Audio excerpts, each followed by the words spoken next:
I want him to disappear. The slave became the owner of everything.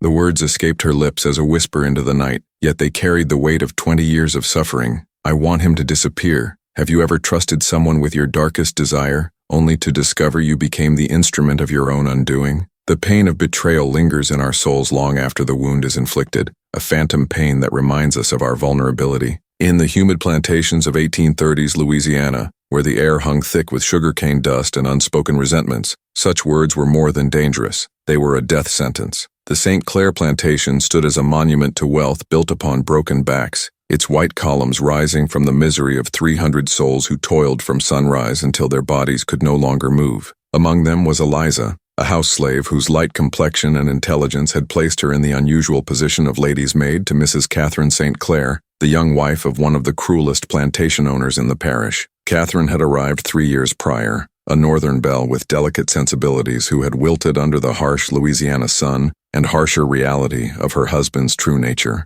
Behind closed doors, her body bore the evidence of his rage, bruises blooming across pale skin like poisonous flowers. Eliza moved through the grand house like a shadow, witnessing everything while remaining unseen. She prepared Catherine's bath, brushed her hair until it shone like polished mahogany, and listened to her mistress's tears with a face carefully emptied of emotion. Yet beneath this mask of servitude, Eliza's mind worked constantly, storing away information, noting patterns, and waiting. She had learned patience in the hardest of schools. 20 years earlier, she had watched her mother sold away, her father whipped to death for attempting to follow. Since then, Eliza had survived by being indispensable and invisible, a combination that had kept her alive when others perished. Master Jonathan St. Clair was a man who collected beautiful things, and he considered both his wife and Eliza among his possessions. At night, when Catherine was given laudanum to help her sleep, he would sometimes summon Eliza to his study. She endured these moments by retreating deep within herself, to a place where his hands could not reach. What Master St. Clair never suspected was that during these hated encounters, Eliza was memorizing the combination to his safe, noting the contents of letters left carelessly on his desk, and learning secrets that could destroy him.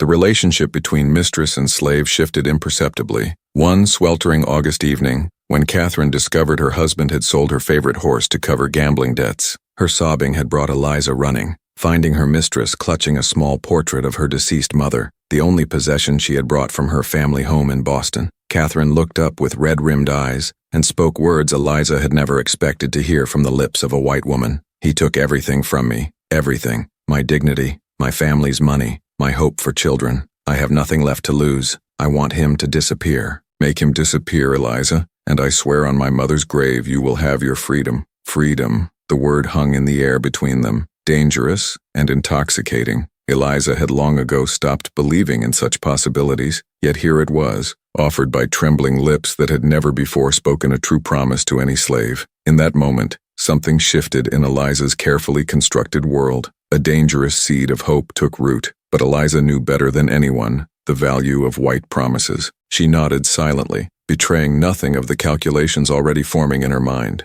Over the following weeks, a conspiracy took shape in whispered conversations. Catherine would provide access to her husband's study and financial papers. She would ensure he drank the special tea Eliza prepared each night, tea laced with herbs that made him sleep deeply. And Eliza would use these opportunities to gather evidence of his illegal dealings with British merchants, violations of trade embargoes that could ruin him. The plan was not to kill him, Catherine insisted. She was too devout for such mortal sin. Instead, they would force him to flee the country in disgrace, leaving his wife to manage his affairs. And before he left, Catherine would insist he sign manumission papers for Eliza as a final act of penance. The scheme required patience and perfect execution. Each night, Eliza slipped into the master's study after he collapsed into drugged sleep, carefully copying ledger entries and correspondence that proved his treason against American shipping interests. Catherine kept his suspicious business partners at bay with excuses of illness, buying time. For 2 months, they worked in dangerous harmony, mistress and slave united by their hatred of the same man.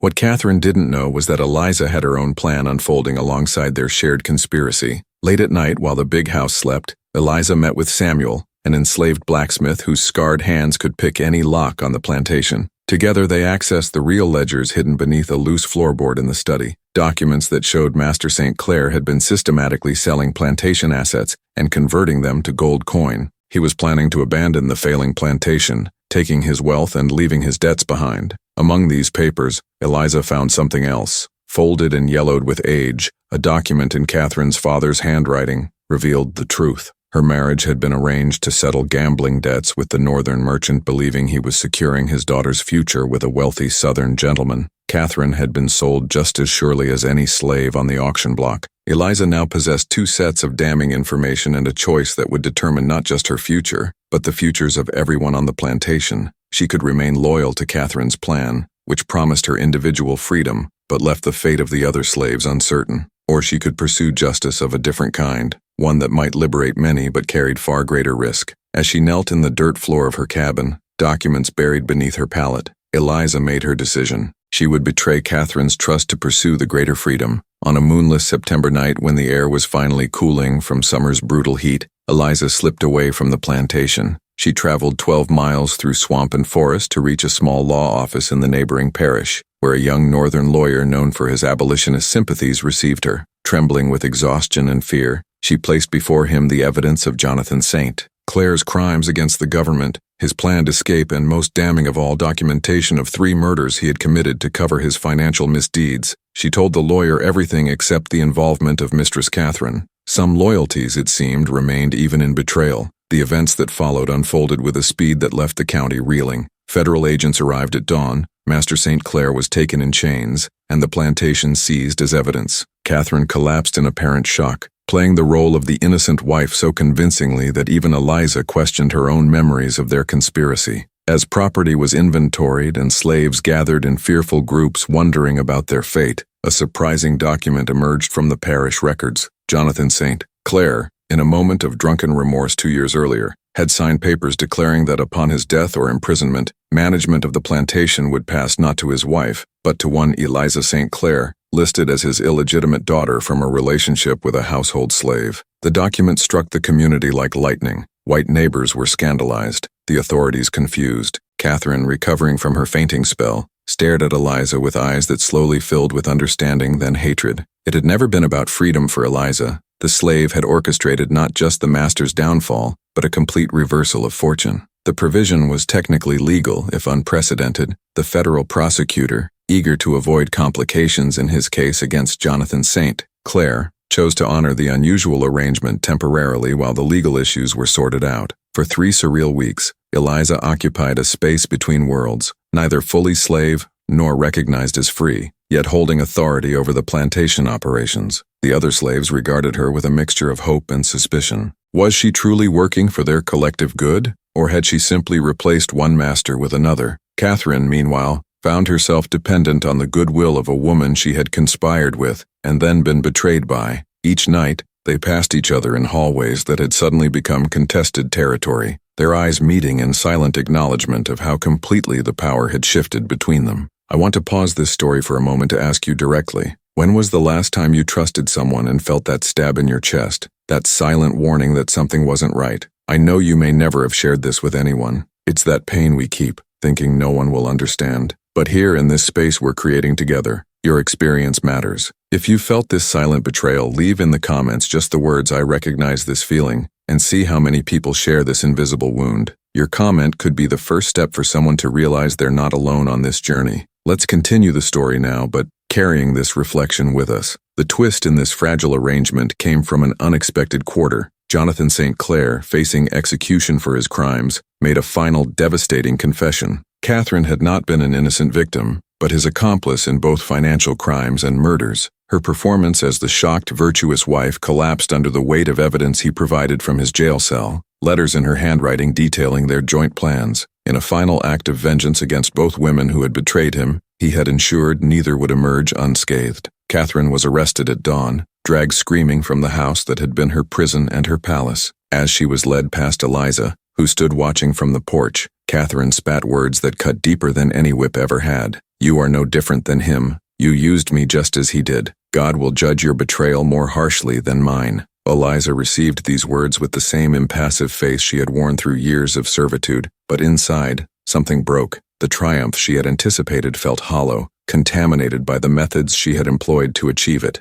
With both master and mistress imprisoned awaiting trial, the fate of the plantation and its enslaved population hung in a legal limbo. that stretched through autumn and into winter. Neighbors pressured authorities to invalidate the document giving Eliza authority, arguing that no slave, even one acknowledged as a blood relation, could legally hold such power. The federal prosecutor, however, found political advantage in the unusual situation, using it as an example of the government's commitment to justice, regardless of race. Newspapers as far away as Boston carried the story of the slave woman who now managed one of the largest sugar plantations in Louisiana. What no one outside the plantation knew was how Eliza was using this precarious authority. Each night, she met with a council of elders from among the enslaved community. Together they orchestrated a quiet revolution. Plantation resources were diverted to purchase the freedom of children first, then their mothers. Fields were gradually converted from sugar to food crops that required less brutal labor. Elderly slaves who had been worked nearly to death were given rest and medical care,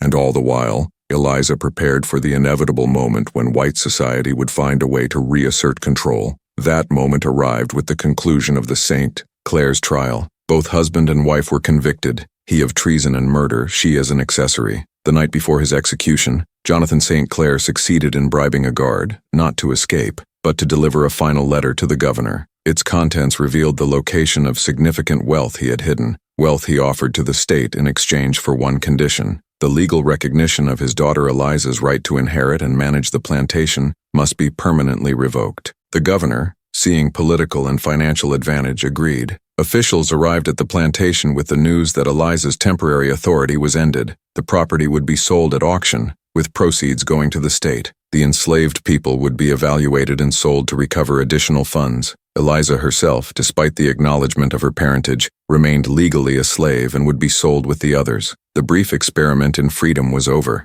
or so it seemed. When the officials entered the main house to take inventory, they found it empty of valuables. The slave quarters stood vacant. In the week since news of the trial's end had reached them, Eliza and the council had executed the plan they had been preparing for months. Using the authority she temporarily held, Eliza had sold plantation equipment and furnishings to sympathetic northern buyers, converting everything to cash. With these funds, she had systematically purchased freedom papers for every soul on the plantation. The night before the officials arrived, the entire community had departed in small groups, traveling along routes established by the Underground Railroad. They left behind buildings and land, taking with them the only things that truly mattered: their lives and their liberty. The final twist in this extraordinary tale came 3 years later, when a successful freedmen's settlement in Canada received an unusual visitor. Catherine St. Clair, released from prison after serving a reduced sentence, had traveled north with the help of the same young abolitionist lawyer who had first received Eliza's evidence. She came seeking forgiveness, she claimed, bringing with her the deed to a small property she had inherited from a relative after her disgrace. It was not much, but it was legally hers to give to the community as restitution. The settlement's leader received her in a simple cabin that served as the community meeting house.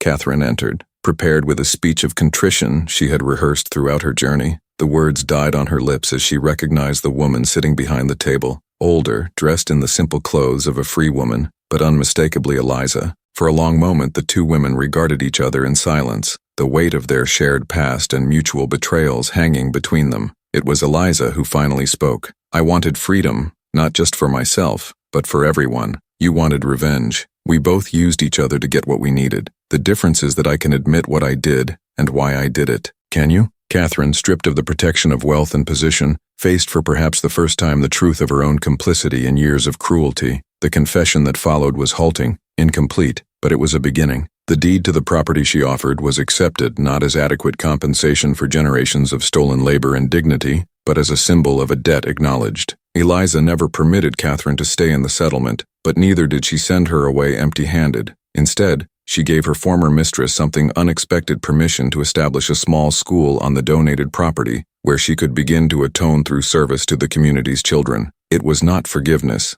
Eliza made clear, but an opportunity for Catherine to prove through actions whether she was capable of change. Whether she ever achieved redemption remained, like so much of their intertwined story, a complex question with no simple answer. The legacy of Eliza's extraordinary journey from enslaved woman to liberator did not end with that confrontation. The settlement she helped establish thrived, its residents going on to support later generations of escaped slaves. The legal case surrounding the St. Clair plantation created precedents that abolitionists cited in their ongoing battle against the institution of slavery. and the story itself passed into the oral history of African American resistance, a reminder that freedom sometimes comes through paths as morally complex as the system of bondage itself. In the end, what remained was not a simple tale of heroes and villains, but a complex human story of survival, betrayal, and the sometimes blurred lines between justice and vengeance. Eliza had indeed caused her master to disappear, and in doing so, had taken ownership not just of material possessions, but of her own destiny and the destinies of hundreds of others. Her betrayal of Catherine's trust had been, in her own moral accounting, a necessary sacrifice for a greater good. Whether history judged her harshly or celebrated her ingenuity depended largely on who was telling the story, and to whom. For those of us living in modern times, looking back on such narratives offers us not just historical insights, but mirrors in which to examine our own moral choices. What compromises do we make in pursuit of justice? When does the end truly justify the means? And how do we balance our individual needs against our responsibilities to our communities? These questions, like the pain of betrayal and the yearning for freedom, transcend time and circumstance, connecting us across generations to the complex humanity of those who came before. If these stories of courage and betrayal during the slavery era touch your heart as they touch mine, I invite you to join our community. By subscribing to the channel, you'll have access to carefully researched stories that reveal long-hidden truths about our past, helping to understand wounds that still echo in our society. It's not just about knowing history, but about honoring the memory of those who lived these realities. Click subscribe and let's journey together in discovery and reflection.